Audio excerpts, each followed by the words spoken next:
Welcome to the 2023 Robby's Awards. I did it last year as a fun thing to do that I'm gonna keep doing this year, and I would not do videos about the top 10 movies or the top worst movies of last year, but instead I will do this. I'm just gonna spoil the awards right away. 2 movies won every category.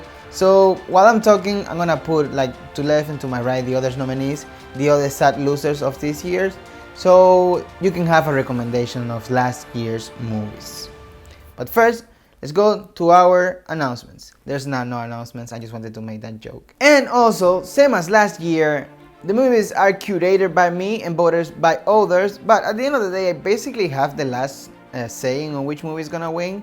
And I hope that next year, as this year, the numbers of voters keeps increasing, because everybody that gets an invitation or the link for voting is able to do so. And also, the same problem as ever, award season is now, and I wish award season will only be in January so we can leave the other year behind, but awards still been weird and we still watching them. Not as much as before, but we do. I don't try to say that awards are not important. They are. They're a really good way of, in my opinion, celebrate the industry and what I'm doing right now. Remember what was really good of last year. With no further ado, I'm gonna say the 2 biggest winners of last year's movies.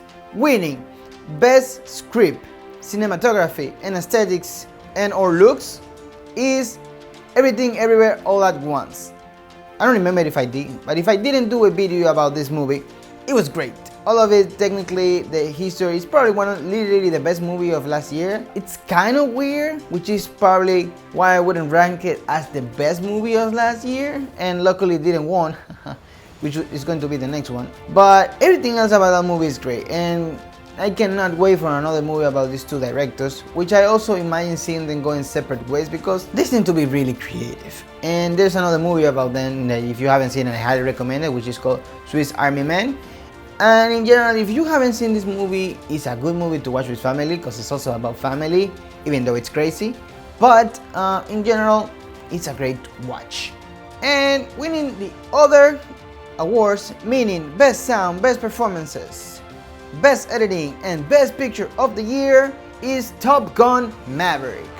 Yes, it's a great movie. I think I gave it a 9.5 when I saw it. Still great to this point. I will gladly see it again and watch this movie. It's a rare sequel that doesn't have the number 2 on it, which also makes it great. But it's also, in my opinion, a great balance of everything that Hollywood is. A great spectacle, but also a really small history. And it combines these 2 things in a really interesting way. It's exciting, fun, and deep all at the same time.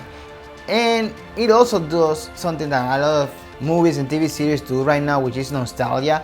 It's doing it in a weird way because there's a scene in the movie that was probably could be cut off, but still in the movie, which is interesting. But yeah, those 2 movies are the best ones of the year. As I said previously, you saw in the beginning the other movies that I recommend for the year. Definitely all good watch, and this is why basically I made this video. More than just saying what are the best movies for me and the quote-unquote winners, a quick recommendation of movies from last year.